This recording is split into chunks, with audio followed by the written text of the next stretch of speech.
အားလုံးပဲမင်္ဂလာပါပြန်လည်ကြိုဆိုလိုက်ပါတယ်ဓာတ်ဘူးနဲ့ဝူဝါရင်းရုပ်ရှင်ဟာရဲစရာဟာတာတွေအံ့ဩစရာကောင်းတဲ့အခန်းတွေနဲ့နာမည်ကြီးဇာတ်ကောင်တွေဧည့်သည်ဖြစ်ပါဝင်မှုတွေပြည့်နေနေတဲ့လုံးဝကိုလမ်းလုံးတဲ့ရုပ်ရှင်တစ်ခုပါ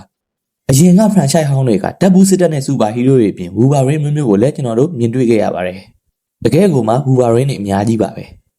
ဒါကြောင့်အခုချိန်မှာတော့ဒီဇာတ်ကောင်တယောက်ချင်းစီအကြောင်းကိုပို့ပြီးသိရှိလာရမှာဖြစ်ပါတယ်ဒါကြောင့်အေးအေးဆေးဆေးလေးအနားယူရင်ကျွန်တော်ရဲ့ဗီဒီယိုကိုကြည့်ရှုခံစားပေးကြပါအောင်ခင်ဗျကျွန်တော်တို့ပထမဆုံး Fox ကထုတ်ခဲ့တဲ့ X-Men series တွေကမူလဝူဝါရင်းနဲ့စပါမယ်ဒီဇာတ်ကောင်ကိုဟူးဂျက်မန်က10စုနှစ်2ခုကျော်ကြာသရုပ်ဆောင်ခဲ့တာပါ2019လိုကန်ရုပ်ရှင်ဆုံးမှာတော့သူဟာလိုရာနဲ့တခြားမျိုးတက်ကလေးတွေကိုကယ်တင်ဖို့သူ့အသက်ကိုစရေးခဲ့ပါတယ်ဒီဝူဝါရင်းကသူ့ရဲ့တိုင်းလိုင်းပျက်စီးမသွားအောင်ထိန်းပေးထားတဲ့အင်ကာဘီရင်းဖြစ်နေပြီးတည်ဆုံးမှုဟာတိုင်းလိုင်းပျက်စီးခြင်းကိုဖြစ်စေခဲ့ပါတယ်ဝူဝါရင်းရဲ့အဒမန်ဒီယန်အယိုးစုကြီးကိုမြင်ရတာတကယ်ကိုစိတ်မကောင်းစရာပါပဲ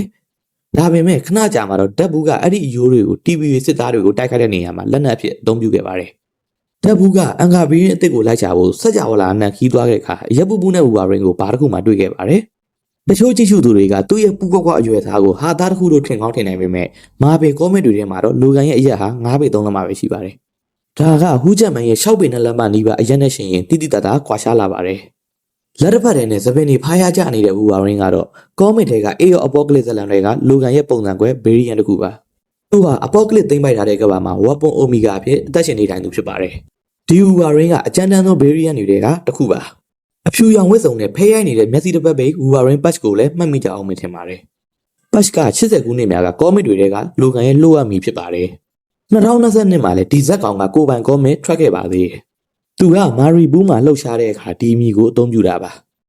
ဒါပေမဲ့ဒီရုပ်ရှင်ထဲမှာတော့လူကန်ကသူ့ကိုယ်သူဖုံးကွယ်ဖို့မကြိုးစားပဲဝက်ရှ်ရဲ့ကောင်ကိုလက်သေးတွေနဲ့ ACC ပဲထိုးဆိုင်လိုက်ပါတယ်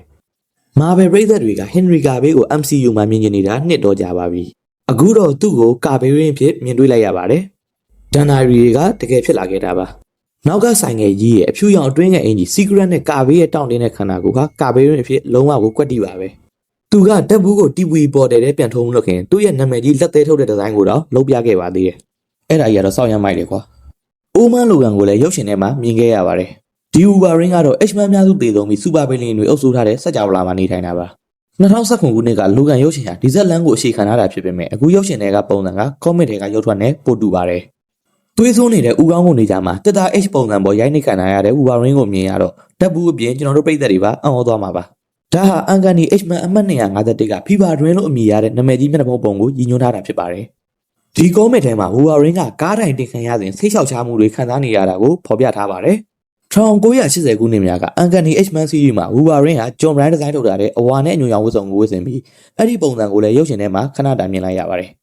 ဒါအပြင်သူ့ရဲ့လက်သေးတွေထဲမှာဟော့ကရဲ့အရေးထင်နေတာကိုလည်းသတိထားမိနိုင်ပါတယ်ဒါဟာ The Incredible Hulk အမှတ်340ရဲ့မျက်နှာဖုံးကိုဂုဏ်ပြုဖော်ပြထားတာပါ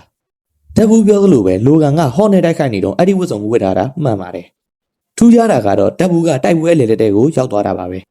နောက်ဆုံးမှာတော့ကျွန်တော်တို့ကအဝါနဲ့အပြာရောင်ဝတ်စုံကောမစ်ထဲကအတိုင်းကွက်တီးကြတဲ့မျက်နှာဖုံးနဲ့အဆိုးဆုံးဝူဘာရင်းကိုတွေ့ရပါတယ်ဒီလူကန်ကအရက်ဆွဲနေပြီးသူ့ရဲ့အတိတ်ကိုမေးပြဖို့ကြိုးစားနေသူပါသူက H-Man တွေကိုမကယ်တင်နိုင်ခဲ့ပဲသူ့ဝတ်စုံကသူ့တငယ်ချင်းတွေအတွက်ကြံရစ်တဲ့တခုတည်းသောအမတ်တရားဖြစ်နေပါတယ်ကံကောင်းတာကဒီအဆိုးဆုံးလူကန်ကတပ်ဘူးရဲ့စိတ်နှောက်ရက်ဖြစ်စရာအကျင့်တွေကိုလက်ခံပေးခဲ့ပြီးသူ့ရဲ့စက်ကြဝဠာကိုကယ်တင်ဖို့တောင်ကူညီပေးခဲ့ပါတယ်လောလောဆယ်တော့ဗီဒီယိုလေးကဒီလောက်ပါပဲခင်ဗျကျွန်တော်မိတ်ဆွေတွေလည်းဘယ်ဝူဘာရင်းဘေရီယန်ကိုကြိုက်ဆုံးလဲဆိုတာကွန်မန့်မှာရေးပေးခဲ့ကြပါအောင်